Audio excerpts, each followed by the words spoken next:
রামু ছিল গরিব কৃষক, ছোট্ট কুড়ে ঘরে থাকত। তার জমিটাই ছিল শেষ সম্বল। রামু ও তার মা দুজনেই ওই ছোট্ট কুড়ে ঘরে থাকত।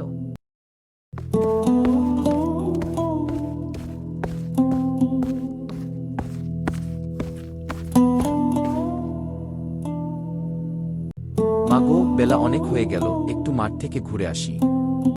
আচ্ছা ঠিক আছে বাবা, একটু তাড়াতাড়ি আসিস, শরীরটা খারাপ হচ্ছে। রামু হাঁটতে হাঁটতে মাঠের দিকে চলে গেল।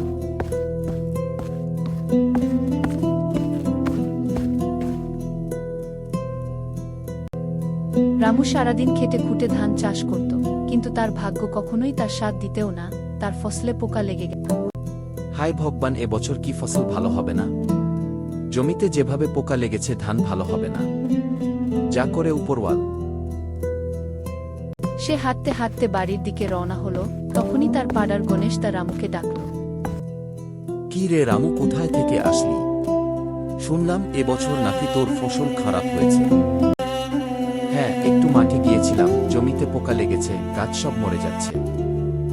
হা হা হা, তোর জমির মতো তোর কপাল, তোর ভাগ্য কখনোই সাথ দেবে না তোর সাথে। এই কথা শুনে রামু দুঃখ পেল এবং বাড়ি ফিরে এলো। রামু, দুঃখ করিস না বাবা, ঠিক একদিন মুখ তুলে তাকাবে, ভরসা রাখ।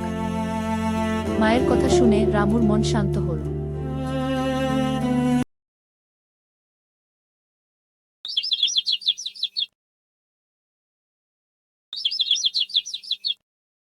মা, মাঠে যাচ্ছি, বেলা অনেক হয়েছে, তুমি খেয়ে নিও। আচ্ছা ঠিক আছে বাবা, ভালোভাবে যাস। রামু মাঠে যেতে যেতে একটা পাখিকে আহত দেখল।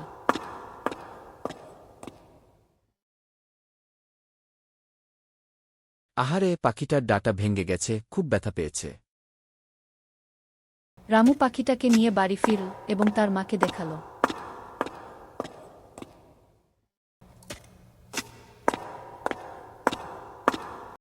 কি হয়েছে রামু, মাঠ থেকে ঘুরে আসলি কেন? পাখিটার কি হয়েছে? পাখিটা আহত অবস্থায় পড়েছিল, পাখিটার ডানা ভেঙে গেছে। আহারে, পাখিটার ডানা ভেঙে গেছে, খুব ব্যথা পেয়েছে। মনে হয় একটু দাঁড়া, গাছের পাতা দিয়ে আমি ওষুধ তৈরি করে দিই। পাখিটার জন্য রামুর মা গাছের পাতালতা তুলে আনল এবং পাখিটাকে লাগিয়ে দিল। এইভাবে কিছুদিন পাখিটাকে ওষুধ লাগিয়ে দিল।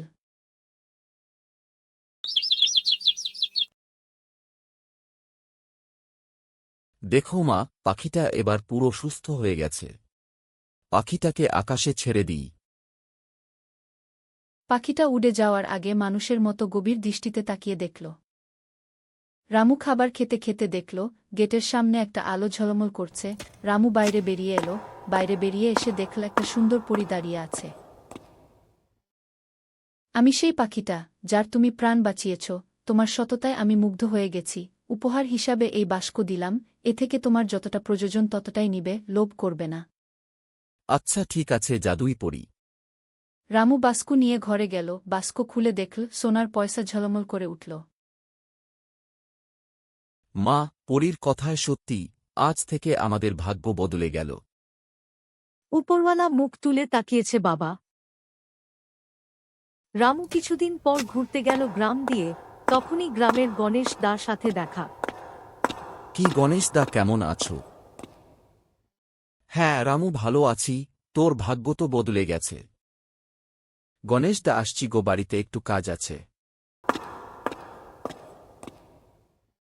পরেশ রামুর জীবন তো পাল্টে গেল।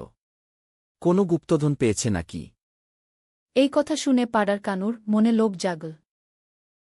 ব্যাপারটা তো খোঁজ নিয়ে জানতে হবে। কানু চুপি চুপি গেল এবং জানলা দিয়ে সব ঘটনা দেখল। আচ্ছা রামু, এই ব্যাপার আজকে রাতেই চুরি করতে হবে, সবাই যখন ঘুমিয়ে যাবে তখনই আসব।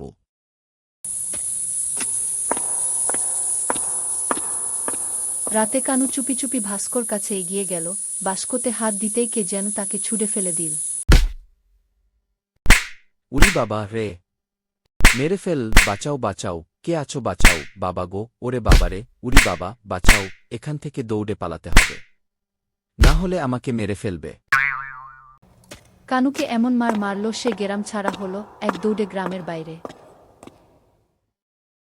রামুপরীর কথা মতো শান্ত জীবন কাটাতে লাগল, তার ধন কখনো ফুরাত না, আর সে সৎপথে বাস্ক ব্যবহার করতে লাগল, আর গ্রামের লোকেরা বলত, যার মন ভালো তার কপাল ভালো।